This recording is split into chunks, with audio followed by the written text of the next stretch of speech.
l'édition de la mi-journée sur RTI 1. Bonjour à toutes et à tous. Pour commencer, les trois titres.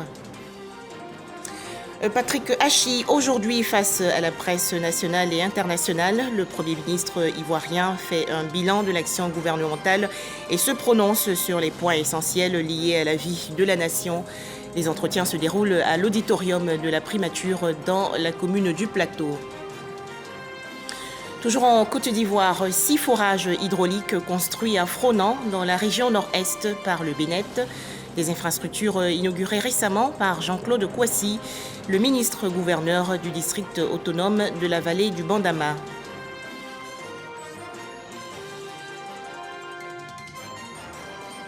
Enfin, dans l'ouest des États-Unis, au moins 5 morts et 18 blessés dans une fusillade dans une discothèque LGBT.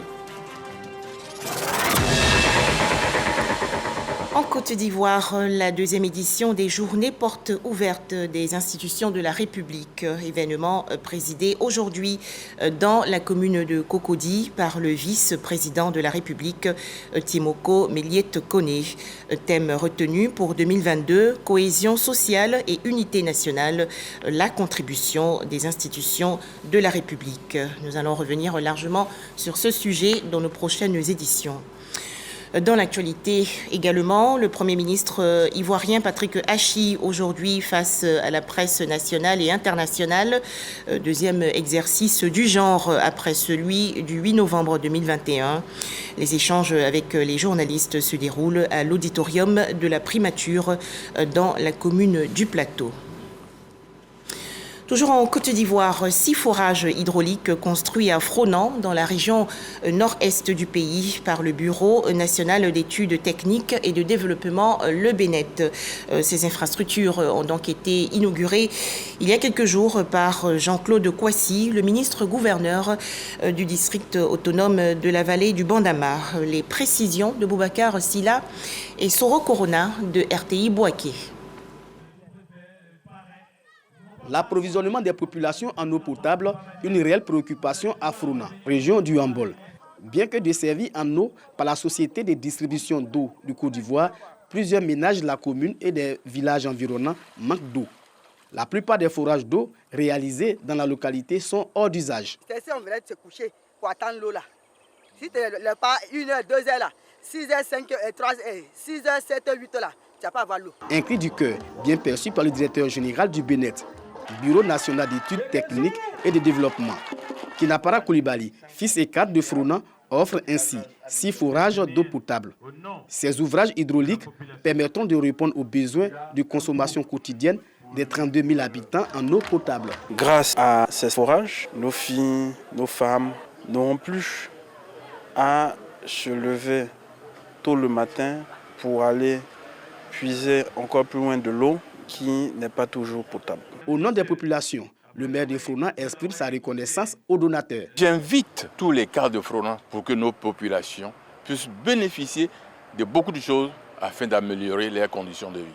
Présent à la cérémonie de remise des forages d'eau, Jean-Claude Kouassi, ministre-gouverneur du district autonome de la vallée du Bandama, engage le donateur à continuer ses actions pour le bien-être des populations. Soyons généreux, comme le président le demande, et nos parents seront reconnaissants et à travers leurs vœux et leurs bénédictions et leurs prières, le chemin ne pourra être que lumineux pour toutes, pour tous et pour chacune et pour chacun d'entre nous. Après les forages hydrauliques, le donateur compte pérenniser ses actions pour le développement et la consolidation du vivre ensemble à Fronan. Dans l'actualité nationale également, cette mission dans le nord, dans la région du Tchologo, du ministère de la Promotion de la Jeunesse, de l'Insertion professionnelle et du service civique. Il s'agit d'évaluer la riposte sociale mise en place dans le cadre du programme social du gouvernement. À noter 2 milliards de francs CFA mobilisés pour le financement de projets jeunes sur la période 2022-2024. Les explications de Kader Sogodogo de RTI Bouaké. Kafolo, département de Kong, localité mise sous le feu des projecteurs par les différentes attaques terroristes. Après la sécurisation de la zone, le gouvernement allait mettre en place un certain nombre de projets pour répondre aux besoins des populations gagnées par la peur et la déperdition. Des projets à inscrire dans l'axe 1 du programme social du gouvernement PS Gouv 2, consacré à la lutte contre la fragilité des zones nord. Centre de santé, poste de sécurité, collège de proximité en construction, couverture totale du réseau de téléphonie, Kafolo a changé de visage. La cerise sur le gâteau, le financement des projets jeunes, la misère, la précarité. Le gouvernement apporte les remèdes qu'il faut. Ce sont un peu plus de 132 millions de francs CFA qui ont été mobilisés au profit de 359 bénéficiaires. On dit merci à l'État, précisément merci au président de la République. Vraiment, nous sommes fiers de ça. Avant, comme il n'y avait pas de dispensaire ici, c'était difficile pour la population. Parce que quand quelqu'un était malade, il fallait partir jusqu'à Kong. Et aujourd'hui, comme il y a le dispensaire, vraiment, la population bénéficie de la santé. 2 milliards de francs CFA mobilisés pour la période 2022-2024. Les orientations sont connues. Ce que nous avons constaté ici est encourageant. Nous avons constaté qu'il y a la sécurité. Ensuite, des populations, surtout jeunes, qui sont toutes enthousiastes par rapport donc, aux premiers résultats obtenus. Bien évidemment, il y a des attentes qui ont été exprimées. Et ces jeunes nous demandent d'aller un peu plus loin dans les interventions pour qu'il y ait un grand nombre de jeunes qui soient bénéficiaires. Donc tout en partant satisfait, nous allons rendre compte fidèlement au président de la République et au Premier ministre à l'effet donc de prendre encore d'autres initiatives pour répondre donc aux attentes donc de cette population et surtout des jeunes. Le bailleur se réjouit de la bonne utilisation de son argent. Le partenariat technique et financier pourra se poursuivre. Donc le système des Nations Unies est mobilisé auprès du gouvernement pour justement appuyer tous ces efforts pour la promotion de la jeunesse et l'insertion professionnelle et l'emploi des jeunes. Et notre présence ici et la rencontre avec les jeunes du Tchologo et puis demain du Poro marque tout le sens de notre travail. Le retour de Kafolo, escale à Tienrolo-Car, village communal de Fekese-Dougou. 40 jeunes, avec un financement de 43 millions de francs CFA, produisent 30 hectares de maïs. Plus de 22 millions de francs CFA de bénéfices nets enregistrés. L'association Fonongo a reçu les encouragements de la délégation du ministre Mamadou Touré, qui a par la suite mis le cap sur la région de la Bagoué. Un tout autre sujet à présent, le lancement des Oscars de la radio, une initiative de l'Union des radios de proximité de Côte d'Ivoire. Objectif, célébrer l'excellence dans ce secteur. Pour en parler, Didier Nguessan. C'est une première dans l'univers des radios de proximité en Côte d'Ivoire. Les Oscars de la radio viennent primer les fréquences qui consacrent leur voix à l'édification des communautés locales. L'initiative est portée par l'Union des radios de proximité de Côte d'Ivoire, URPCI.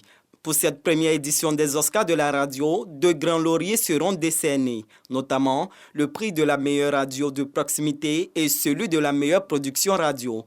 À cela s'ajoutent des prix spéciaux récompensant les acteurs engagés pour le développement des stations de proximité. Les critères pour le prix de la meilleure radio, c'est l'exécution des projets, il y a l'engagement dans la vie de l'Union, l'organisation de la radio en elle-même. Pour le prix de la meilleure production radio, c'est la pertinence du sujet, il y a le respect du genre et la qualité de la production. Et Boni est exclusivement réservé aux journalistes professionnels. Or, dans nos radios, ils sont nombreux, ces jeunes qui ont du talent, mais qui n'ont pas encore le statut de journaliste professionnel. Pour nous, il est important justement que ce mérite soit reconnu. La radio qui sera classée première emportera avec elle un émetteur de 300 watts. Les meilleurs producteurs également partiront avec un enregistreur, un ordinateur. L'initiative est soutenue par le ministère de tutelle. Je voudrais, au nom de Monsieur le ministre de la Communication et de l'Économie numérique, féliciter l'Union des radios de proximité de Côte d'Ivoire pour cette initiative. J'encourage donc les journalistes et les différentes radios à s'approprier les Oscars de la radio. La date limite des candidatures pour les productions radio est fixée au 31 décembre 2022. Les sujets abordés porteront sur le changement climatique, la lutte contre la COVID-19 et la santé maternelle et infantile. La soirée des Oscars est prévue le 13 février 2023, date de la Journée mondiale de la radio. Revenons sur la conférence de presse aujourd'hui du Premier ministre Patrick Hachi à la primature dans la commune du Plateau. Nous avons en ligne en ce moment Alexise Ouedraogo. Bonjour Alexise, comment se déroulent les échanges entre le chef du gouvernement ivoirien et les journalistes? Que retenir de cette rencontre? Bonjour Juliette Ouéa, nous sommes présentement à la primature où se tient depuis ce lundi matin la conférence de presse du Premier ministre Patrick Hachi. Devant la presse nationale et internationale, il se prononce sur l'actualité du pays. L'exercice, il faut le signifier, s'inscrit dans la vision de redevabilité instaurée par le chef de l'État Alassane Ouattara. Pour faire simple, il veut que l'État fasse le point de ses activités aux populations, qu'elles comprennent mieux ce qui est fait, ce qui est mis en œuvre pour elles. Dans son propos liminaire, le Premier ministre est justement appesanti sur les grands axes du programme social du gouvernement, tome 2, portant notamment sur la lutte contre la fragilité dans les zones frontalières, portant sur l'amélioration des conditions d'études au niveau secondaire, primaire et supérieur. Il a aussi parlé de l'amélioration des conditions en général des ménages, ainsi que de l'insertion professionnelle des jeunes, ainsi que le service civique. Autre point important, le renforcement de la solidarité envers les populations les plus vulnérables. L'exercice sur place est pratique. Le chef du gouvernement, après son propos liminaire, se soumet aux questions des journalistes qui portent sur différentes thématiques, politique, société, éducation et formation, santé, actualité internationale et bien sûr économie. Nous vous reviendrons avec les plus amples informations dans le courant de la journée. Merci à vous, Alexise Ouedraogo. La digitalisation de l'industrie musicale, quelle perspective pour l'Afrique francophone? C'est le thème retenu pour le Salon des industries musicales de l'Afrique francophone. La première édition s'est tenue les 17 et 18 novembre dernier dans le district d'Abidjan. Pacom Didi et Didier Nguessan. Des acteurs de l'industrie musicale mènent des réflexions sur les enjeux de la digitalisation de l'industrie musicale en Afrique. À l'occasion de la première édition du 6 mars, Salon des industries musicales d'Afrique francophone, plateforme de formation et d'affaires entre les professionnels de l'industrie musicale. C'est un salon qui a pour vocation de valoriser les acteurs des industries musicales, d'apporter des solutions ou des pistes de solutions concrètes pour la structuration de cette industrie musicale, et qui participe au renforcement de capacités et au transfert de compétences dans les industries musicales d'Afrique en général et d'Afrique francophone en particulier. Gestion du profil d'un artiste, l'installation des majors en Afrique, les nouveaux modes de consommation émergents, les plateformes de téléchargement en ligne sont autant de thèmes abordés pour inciter les acteurs de la musique africaine à s'approprier l'outil de la digitalisation. Aujourd'hui, le CD physique ne se vend plus. Il faut se mettre aux normes, il faut respecter toutes les valeurs techniques et les valeurs de communication pour pouvoir exister. Avec justement le thème de la digitalisation de la musique, donc on va essayer de voir si on peut travailler ensemble. Faire en sorte que nos grandes sociétés puissent mieux rémunérer les artistes. Au titre des travailleurs indépendants, nous avons les artistes de Côte d'Ivoire et les professionnels même de l'industrie musicale. L'importance pour nous d'être ici, c'est une véritable plateforme pour nous permettre de pouvoir vulgariser ce nouveau régime qui permet aujourd'hui à tout acteur du monde des médias, de la culture et de la musique en Côte d'Ivoire de pouvoir bénéficier d'une pension de retraite comme tout travailleur salarié. Ce salon bénéficie du soutien du ministère de la Culture et de la Francophonie et du ministère de l'Emploi et de la Protection sociale. Le gouvernement a instauré le régime social des travailleurs indépendants pour tous les travailleurs indépendants dont vous faites partie. Notre objectif est de vous permettre de bénéficier de nombreuses prestations prévues au titre de ce régime, à savoir une pension à vie à la retraite, une prise en charge en cas de maladie, d'accident durant votre carrière ou encore en cas de maternité pour les femmes artistes. La valorisation de l'industrie musicale en Afrique francophone, autant sur le plan économique qu'en termes de développement durable, contribue à faire vivre les artistes de leur art. Au chapitre culture, cette exposition dans la commune du Plateau pour célébrer les 35 ans de carrière de l'artiste peintre ivoirien Augustin Kassi. Augustin Kassi qui rend hommage à la femme africaine rondement belle. Les explications de Pacom Didi et Jean Djadji. Un catalogue retraçant les plus belles pages du parcours de l'artiste peintre ivoirien Augustin Kassi.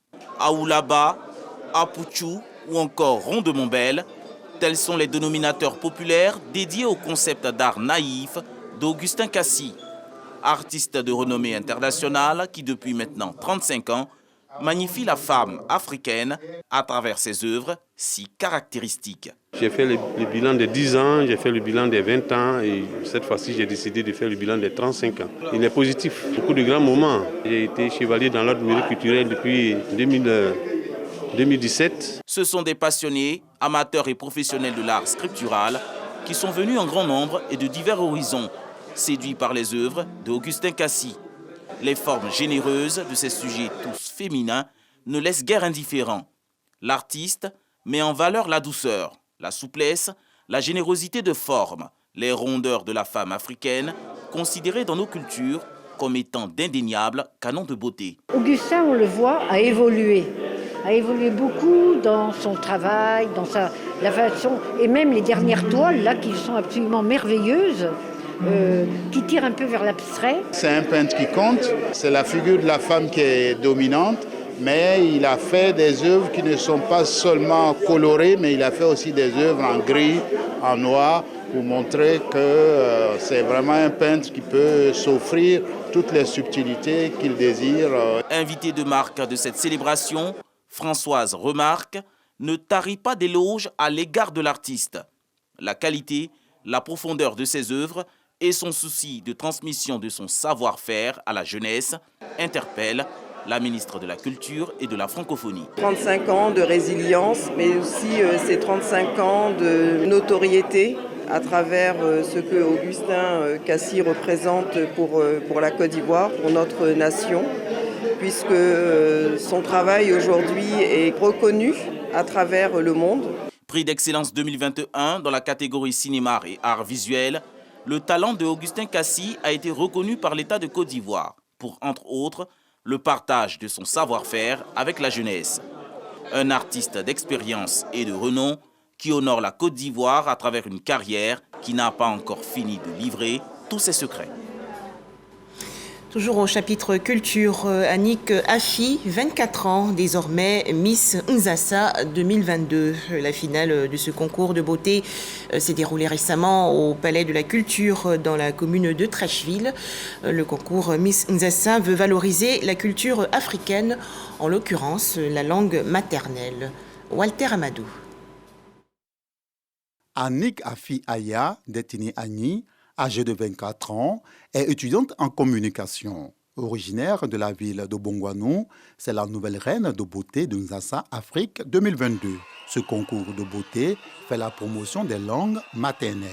Ce concours n'est pas un autre concours de beauté bis, mais il est plutôt un concours de plus pour apporter le savoir à la jeunesse, surtout dans la culture africaine.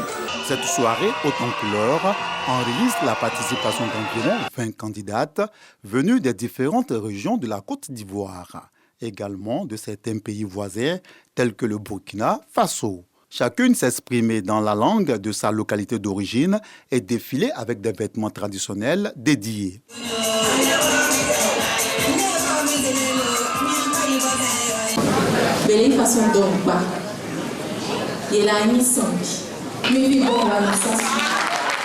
Le parrain de l'événement culturel, Célestin Kouala, directeur du logement, a mis l'accent sur l'unité des peuples à travers un brassage culturel. Le développement de notre pays passe aussi par le développement de notre culture. Assurer notre développement demain, c'est de bien comprendre notre culture, c'est de l'accepter et c'est de la promouvoir. Placé sous le haut parrainage de l'inspecteur général d'État, Théophile Awandoli, pour 2022, le concours de beauté Miss Nzassa Afrique est à sa 8e édition. Ouélé, dans le centre-est du pays, un nouveau bâtiment comprenant 3 salles de classe offertes au lycée moderne.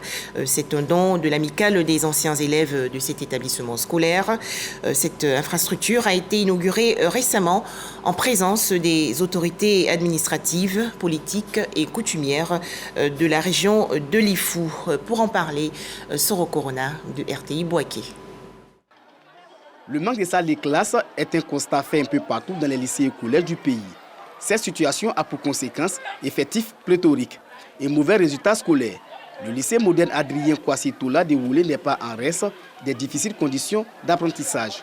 Pour améliorer ces conditions, l'amicale des anciens élèves mène des actions. Un bâtiment de 3 salles de classe avec bureau d'éducateur est construit au grand bonheur de la famille éducative. Vous venez apporter aujourd'hui une bouffée d'oxygène au lycée moderne Adrien Kwasi Toula, qui voit le nombre de ses classes physiques augmenter, permettant de décongestionner. Ce sont des anciens élèves qui ont fréquenté ce lycée. Ensemble, on s'est dit, mais pourquoi pas venir apporter une pierre à cet établissement qui nous a formés et forgés, et un moyen de se retrouver. D'un montant de plus de 25 millions de francs CFA, l'infrastructure scolaire est un don du député de Mbato, Aka Véronique, marraine de l'amicale. C'est une dame très effacée qui aime les actions. C'est une dame qui aime le développement. Partout où on sollicite cette dame, elle a toujours répondu présent. Le nouveau bâtiment est officiellement remis aux responsables locaux de l'éducation. Occasion pour les élus et cadres de traduire leur gratitude à l'amicale et à sa marraine avant d'exhorter les apprenants à se concentrer sur leurs études. Demandons vraiment à nos élèves de pouvoir prendre ce geste humanitaire-là comme un défi pour eux-mêmes, en se mettant au travail, en s'éloignant de la facilité. L'amicale des anciens élèves du lycée de Woulé est portée sur le fonds baptismaux en 2020. L'amicale a à son actif la remise des tables-bancs, des kits scolaires aux meilleurs élèves, la réhabilitation des terrasses de 11 salles de classe. Une nouvelle organisation non gouvernementale en Côte d'Ivoire. Il s'agit de l'ONG islamique Limania. Son lancement officiel s'est tenu récemment à la grande mosquée de Adjien, dans la commune de Cocody. L'ONG Limania veut assister les orphelins et veuves et aussi contribuer à la construction des mosquées dans le pays. Les précisions de Mamadou Kouassi. 150 kits scolaires et une tonne de riz d'une valeur de 3 millions de francs CFA offerts aux couches vulnérables. C'est à travers ces dons que l'ONG Limania signe son entrée officielle dans l'arène des organisations humanitaires de Côte d'Ivoire. Merci à la Fondation d'avoir pensé à nous et à nos enfants. Que Dieu les élève. Créée le 1er octobre 2022, cette ONG islamique se donne pour objectif de contribuer au bien-être des veuves et des orphelins, apporter du soutien aux familles défavorisées, contribuer également à la construction et à la réhabilitation des mosquées, aider à la construction des forages et des puits dans certains villages. Chaque musulman se doit d'être utile pour soi, utile pour sa communauté et utile pour son pays. Les orphelins, c'est quelque chose de très important. C'est mentionné dans tous les livres saints. Il faut prendre soin des orphelins. Ils ont été orphelins malgré eux. Donc c'est pour cela que nous allons contribuer à notre façon, du mieux qu'on peut, pour subvenir à leurs besoins et à leur avenir. Et longue vie à l'ONG Limania. Et pour favoriser la longévité de l'organisation, la miséricorde divine est implorée par l'ensemble des fidèles. Un mot à présent sur cette activité du réseau des cadres du Tongpi dans la région ouest. Ses membres ont organisé il y a quelques jours une rencontre pour célébrer la cohésion et la réconciliation. Les précisions de Walter Amadou. Le réseau des cadres du Tongpi, RECAT, pour le développement et le renforcement de la cohésion sociale en campagne pour la paix. La présente rencontre avec les élus et chefs traditionnels est la manifestation concrète de la mise en œuvre de cette volonté. Bernardin Bobozo, président du RECAT, exhorte ses parents à taire les querelles internes qui, selon lui, constituent un frein au développement de leur région.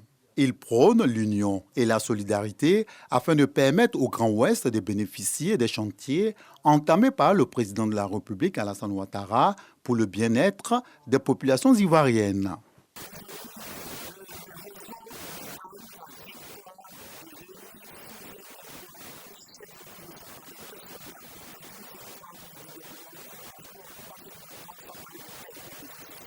Filles et fils du Tongpi s'inscrivent dans le processus de promotion du vivre ensemble initié par le RECAT. Pour que le Tongpi aille dans le bon sens du développement, il faut que tous les fils et les filles, pour n'importe quel bord politique, puissent s'entendre pour se mettre au-dessus des clivages politiques. À un moment donné, il faut accepter de ne pas avoir toute la raison. Nous sommes condamnés à nous entendre si nous voulons que l'ensemble de nos communautés aillent de l'avant. Nous sommes fiers de nos cadres qui s'organisent et qui interpellent la population à travers la chefferie que nous sommes pour que nous ayons la même ambition, l'ambition du développement. Après ce lancement d'activité, le réseau des cadres du Tongbi compte sillonner les localités de l'ouest du pays pour sensibiliser les populations à la culture du pardon et à la cohésion. Des nouvelles sportives à présent avec cette session de formation intitulée FIFA for School du 7 au 9 novembre dernier dans la commune de Cocody. Objectif, développer le football ivoirien à la base. Environ 300 jeunes venus des centres de formation et établissements scolaires du district d'Abidjan ont participé à cette rencontre. Les détails, Jean-Sylvain Esso du service sport. Les membres du comité exécutif de la Fédération ivoirienne de football, ceux de la direction technique nationale, les représentants des ministères de l'Éducation nationale et de l'alphabétisation, des sports, du Conseil économique et social, environnemental et culturel, le directeur général de l'OASU, tous étaient présents à Sol-Béni pour la clôture de la session de formation du projet FIFA for School, piloté par la Malienne Fatoumata Sossidibé. Le programme Football for School, on a lancé en Côte d'Ivoire aujourd'hui, mais aussi pour atteindre presque 6 millions d'enfants qui sont en âge scolaire. À ces enfants, on ne sait pas, le futur champion du monde va venir ici, peut-être au niveau de l'équipe nationale de la Côte d'Ivoire. C'est pour leur apprendre quelles sont les valeurs de la communication, les valeurs du respect de soi, l'humilité, le fair play, et aussi pour leur apprendre les techniques de foot, comment faire une passe, comment faire un dribble, etc. Le président de la FIFA, Yacine Idriss Diallo, s'est réjoui de ce projet qu'il a toujours annoncé. Pour nous, la jeunesse est le cœur de notre projet. Quand vous êtes dans un pays, quand vous êtes dans une fonction à l'instant T, ne regardez pas ce que vous êtes. Regardez ce que vous allez laisser aux générations futures. C'est ça qui est important. Et c'est ce que nous essayons de faire avec le programme lié à la jeunesse. Les enfants n'ont eu aucune peine à mettre en application les cours qu'ils ont reçus lors de cette session de formation. Ce sont au total 300 enfants dirigés par 65 encadreurs qui ont bénéficié de ce projet. En image, l'actualité hors de chez nous. Aux États-Unis, au moins 5 personnes ont été tuées et 18 autres blessées dans la nuit du samedi 19 au dimanche 20 novembre dernier lors d'une fusillade dans une discothèque LGBT à Colorado Springs. Le suspect a été blessé par les forces de l'ordre. Drame également en Indonésie, à Jakarta. Un tremblement de terre a secoué aujourd'hui des bâtiments de la capitale. A noté près de 20 morts et 300 blessés. Enfin, rappelons en Côte d'Ivoire la deuxième édition des journées portes ouvertes des institutions de la République, événement présidé aujourd'hui dans la commune de Cocody par le vice-président de la République, Thieboko Méliette Koné. Thème retenu pour 2022, cohésion sociale et unité nationale, la contribution des institutions de la République. Voilà, merci de nous avoir suivis. Merci à vous de toujours suivre RTI 1.